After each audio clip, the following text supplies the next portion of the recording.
YSR Congress party ఉంది, చేయని తప్పులు లేవు, బెదిరించింది లేదు, అన్నీ చేశారు. ఏమైంది ఎన్నికల్లో? ఎందుకు 11 పడిపోయారు?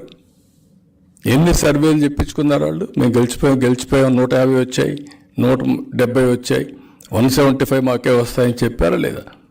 ఎందుకు గెలవలేకపోయారు? అంటే ఆ రోజు వాళ్ళు చేసిన పనులన్నీ ప్రజల్లో మనసుల్లో ఉన్నాయి. విధి లేని పరిస్థితుల్లో ఎవరు మాట్లాడలేకపోయారు. లాస్ట్కి వచ్చే కొందికి ఒకవేళ మనం కూడా నిలబడుకోలేకపోయి ఉంటే సిచ్యువేషన్ ఏమేదో అది లేదు. నిలబడ్డాం, నిలదొక్కున్నాం, ఎదిరించాం, అండగా ఉన్నాం. అందుకే మొత్తం రాష్ట్రం అంతా ర్యాలీ అయ్యి చరిత్రలో ఎప్పుడూ జరగనటువంటి ఒక విప్లవం 93% స్ట్రైక్ రేట్ వచ్చింది. ఈరోజు 93% వచ్చిందంటే మీరు గుర్తుపెట్టుకోవాల్సిన ఒకటి ఉంది. ప్రతి ఒక్కరు ఆలోచిస్తూ నేను ఓటేశాను, నేను పనిచేశాను, నేను కష్టపడ్డాను, ఇవన్నీ వాస్తవాలు. అమెరికా నుంచి కొంతమంది వచ్చారు, ప్రపంచంలో అనేక దేశాల నుంచి వచ్చారు. 5 లక్షలు 10 లక్షలు వాళ్ళ డబ్బులు ఖర్చు పెట్టుకొని ఒక ఓటేయడానికి, గెలిపించడానికి 1 2 నెలలు 3 నెలలు ఇక్కడుండి గెలిచిన తర్వాత వెళ్ళారు. వాళ్ళలో డెఫినెట్గా ఉంటుంది, నా వల్ల ఈ పార్టీ గెలిచింది. ఒక నాయకుడు ఉన్నాడు, జైలుకు పోయాడు. ఒక నాయకుడు ఉన్నాడు, టార్చర్ అనుభవించాడు. ఒక కార్యకర్త ఉన్నాడు, నిద్రపోలేకపోయాడు ఇంట్లో. వాళ్ళల్లో కూడా ఉంది, ఏంటి ఇన్ని జరిగాయి కాబట్టి ఏం చేయాలి నేను కూడాని. కానీ అదే మనం కూడా రిపీట్ చేస్తే మళ్ళీ ఈ రాష్ట్రం రావణాసుడి కాష్టమే అవుతుంది. తప్పు చేసిన వాడిని వదిలిపెట్టం. అదే మరిగా తప్పు చేసిన వాడిని వదిలిపెట్టమని మనం కక్ష సాధింపు చర్యగా పోతున్నామని ప్రజలు భావిస్తే వీళ్ళిద్దరికి వ్యత్యాసం లేదనే పరిస్థితి వస్తుంది. అదే మీరు గుర్తుపెట్టుకోవాల్సిన అవసరం ఉంది ప్రతి ఒక్కరు కూడా. ఇక్కడ ఇవన్నీ ఉన్నప్పుడు నేను ఒక మాట చెప్పాను, 95 సీఎంగా పనిచేస్తానని. 95 సీఎంగా పనిచేసినప్పుడు ఇక్కడ నా ముందర కనపడేవాళ్ళు ఒక రామకృష్ణ ఒకటే కనపడొస్తున్నాడు. ఇక్కడ వాళ్ళు ఎవరున్నారు తెలియదు అప్పట్లో పార్టీలో. బొచ్చయ్య ఉన్నాడు, సత్యనారాయణమూర్తి ఉన్నాడు, రామకృష్ణ ఉన్నాడు, అదే మరి రామ్మోహన్ ఉన్నాడు, నరేంద్ర, అదే మరిగా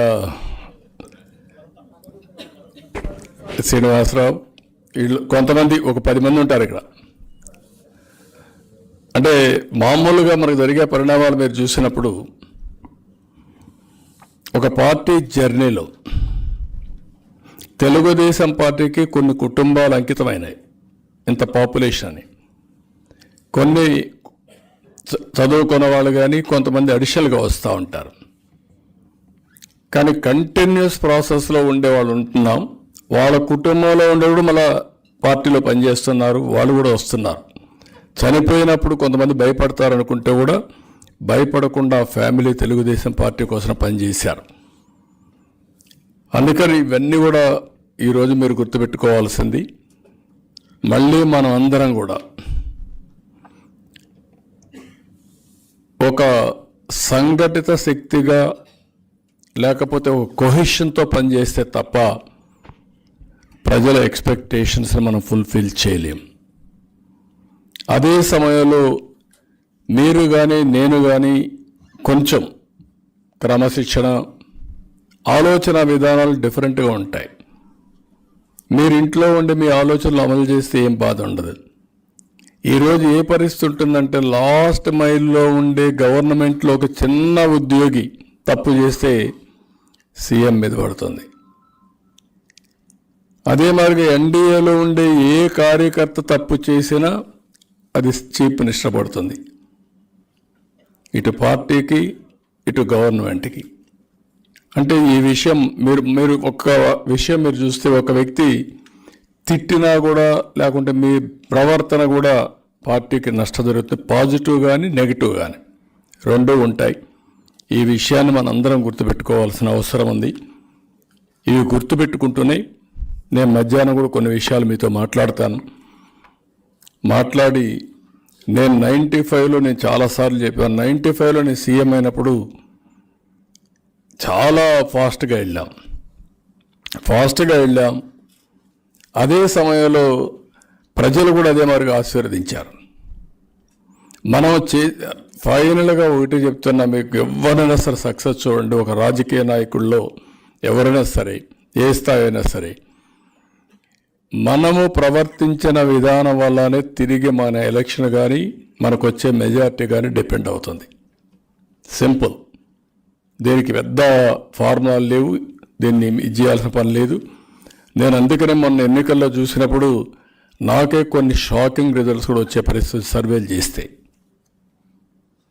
నేను ఒక్క సర్వే పైన ఆధారపడలేదు. ఫస్ట్ టైం అంత మునుపు కూడా చేశాం, కానీ ఈసారి మాత్రం 0.001% కూడా రిస్క్ చేయకూడదనే ఉద్దేశంతో చాలా సర్వేలు చేశాను, అనలైజ్ చేసుకున్నాం, అసెస్ చేశాం, ఫైనల్గా నిర్ణయం చేశాం. ఆ నిర్ణయం రైట్ అని కూడా ప్రూవ్ అయింది. కొన్ని దిక్కల కంపల్షన్లో కొన్ని నిర్ణయాలు తీసుకున్నప్పుడు ఆ నిర్ణయాలు కూడా కలిసి వచ్చాయి. వేవ్ వచ్చింది కాబట్టి ఇంకొంచెం ముందుకు పోయే పరిస్థితి వచ్చింది. ఓవరాల్గా మనం చేసిన ప్రతి ఒక్క నిర్ణయం, అన్లెస్ కొన్ని నియోజకవర్గాల్లో వాళ్ళు ఉపయోగించుకోలేకపోతే తప్ప అదర్వైజ్ అన్ని దిక్కల గెలిచే పరిస్థితికి వచ్చాం. అక్కడ కూడా కరెక్ట్గా జరుగుంటే 25కి 25 పార్లమెంట్లు గెలిచి ఉండేవాళ్ళం. అసెంబ్లీలో కూడా ఇంకా 1, 2 పోయి ఉంటాయేమో, కానీ అన్ని సీట్లు గెలిచే పరిస్థితికి వచ్చింది. కాబట్టి ఈరోజు మనం వచ్చిన తర్వాత మీరు ఒక్కసారి గుర్తుపెట్టుకుంటే, ఈ 4 నెలలు I want to place before you progress report also. ప్రజలకు కూడా మీ ద్వారా అర్థం కావాల్సిన అవసరం ఉంది. మొత్తం నేను ఇప్పుడు వచ్చిన తర్వాత ఫస్ట్ డే ప్రజలకు వాస్తవాలన్నీ చెప్పాలనే ఉద్దేశంతో 7 వైట్ పేపర్స్ పబ్లిసైజ్ చేశాం.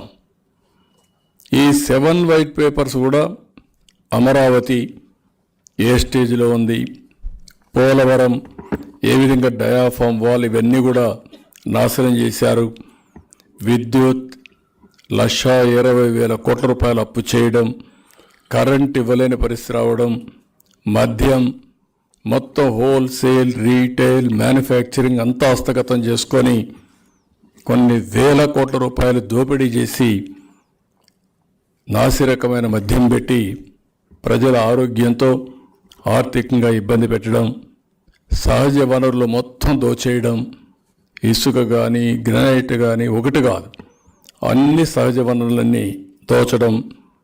ఇంకొక పక్కన మనం చూస్తే లా అండ్ ఆర్డర్ అయితే ఎవరిని ముట్టుకున్నా వాళ్ళ గత చరిత్ర అంతా వచ్చే పరిస్థితి వచ్చింది. నిర్వీర్యం చేసేశారు. ఇంకొక పక్కన గంజాయి విపరీతంగా, ఎక్కడ ఏ కేసు జరిగినా దానికి మూలంకి వెళ్తే వాడు గంజాయి బ్యాచ్ ఉంటాడు. నిన్న కూడా జరిగినటువంటి హిందూపూర్లో జరిగితే దాని వెనకాల కూడా గంజాయి దొంగతనాలు చేసే బ్యాచే కారణమయ్యారు. ఇలాంటివన్నీ కూడా ఈ 4-5 నెలల్లో చేసేట అన్నీ కూడా ఇవే వచ్చే పరిస్థితి వచ్చింది. అన్నింటికంటే ఫైనాన్స్ అయితే 10,50,000 కోట్ల రూపాయలు అప్పు ఉన్నాయి. వడ్డీ కట్టాలి, ప్రిన్సిపల్ అమౌంట్ కట్టాలి, బారో చేయాలంటే ఎఫ్ఆర్బిఎం లేదు.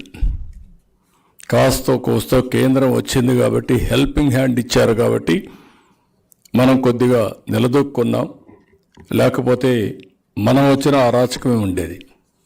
ఏమీ చేయలేని పరిస్థితికి వచ్చాం. ఈ విషయాలన్నీ కూడా మనం ప్రజలకు తెలియజేశాం. అయితే మనం ఎప్పుడు కూడా ఏదైనా ఒక ఇది జరిగినప్పుడు స్పెక్టేటర్స్గా మనం ఉండం. అదే మన మీద నమ్మకం పెట్టుకున్నారు. ప్రజలకు తెలియక కాదు, తెలుసు వాళ్లకు.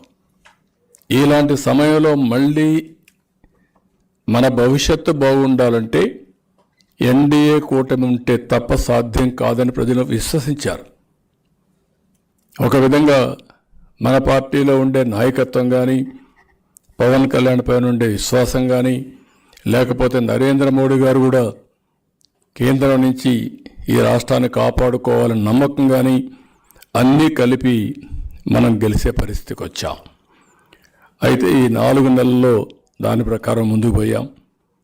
మెగా డిఎస్సి ప్రాసెస్ స్టార్ట్ అయింది. 16,347 ఉద్యోగాలు ఇస్తామని చెప్పి చాలా స్పష్టంగా చెప్పాం. ప్రాసెస్ కూడా మొత్తం మొదలైంది. డిసెంబర్కి అంతా పూర్తి అవుతుంది. ఏవైతే ఈరోజు కూడా మీరు చూస్తే నాకు వచ్చే కంప్లైంట్స్ అన్నీ చూస్తూ ఉంటే 60-70% ల్యాండ్స్కి సంబంధించిన విషయాలే ఉన్నాయి. భూ కబ్జాలు, రికార్డులు తారుమారు చేయడం, ఎన్క్రోచ్మెంట్స్ చేయడం, ఎక్కడికక్కడ ప్రతి ఒక్కరి ఎవరు వచ్చినా కూడా ఈ భూముల గురించి మొత్తం కంప్లైంట్ చేసే పరిస్థితికి వచ్చారు. అందుకే వస్తానే ల్యాండ్ టైటిలింగ్ యాక్ట్, అది మరీ భయంకరమైన యాక్ట్. అది ఆ ల్యాండ్ టైటిలింగ్ యాక్ట్ రాకమునిపై మరుగుంటే రేపు ఆ యాక్ట్ వచ్చుంటే ప్రజలు ఏదైతే భయపడ్డారో దాన్ని వాస్తవ రూపం వచ్చేది. దాన్ని రద్దు చేశాం. అదే మాదిరిగా మీరు ఒకసారి చూస్తే పట్టాదారు పాస్ పుస్తకం పైన కూడా వీళ్ళ బొమ్మ వేసుకోవడం. ప్రతి ఒక్కరికి సెంటిమెంట్ ఉంటుంది. ఒక రాజకీయ నాయకుడిగా హద్దులు ఉంటాయి. ఆ హద్దులన్నీ మించి ప్రవర్తించే పరిస్థితికి వచ్చారు. అదే మరిగా మనం వస్తానే 5 సంతకాల్లో పింఛన్లు పెంచాం. 4,000 రూపాయలు ఇస్తా అన్నాం. 64 లక్షల మందికి ఏప్రిల్ నుంచి అంటే అరియర్స్తో కలిపి ఇస్తా అన్నాం. అవి కూడా ఇచ్చాం. ఒకేసారి 7,000 రూపాయలు పింఛన్ ఇచ్చాం. అదే సమయంలో 4,000 రూపాయలు ఇప్పటికి కూడా ఆర్థికంగా వెసులుబాటు ఉండి ఏ రాష్ట్రంలో ఇవ్వని విధంగా 4,000 రూపాయలు మనం ఇస్తున్నాం. మన తర్వాత ఇచ్చేవాళ్ళు 2,500 రూపాయలు ఇస్తున్నారు. కొంతమంది 800 ఇస్తున్నారు. ఇది one of the highest amount ఇది. అదే సమయంలో 6,000 రూపాయలు ఫిజికలీ హ్యాండిక్యాప్డ్కి ఇస్తున్నాం, ఫిజికలీ ఛాలెంజ్డ్కి ఇస్తున్నాం. ఇది కాకుండా 10,000 రూపాయలు కిడ్నీ పేషెంట్ కానీ అలాంటి డయాలసిస్ చేసుకుని ఉంటే వాళ్ళకందరికీ ఇస్తున్నాం. ఇంట్లో నుంచి లేని వాడికి మళ్ళా ఇంట్లో కూడా ఒకరు అటెండ్గా పనిచేసే పరిస్థితి వస్తుంటే వాళ్ళందరికీ 15,000 రూపాయలు ఇస్తున్నాం.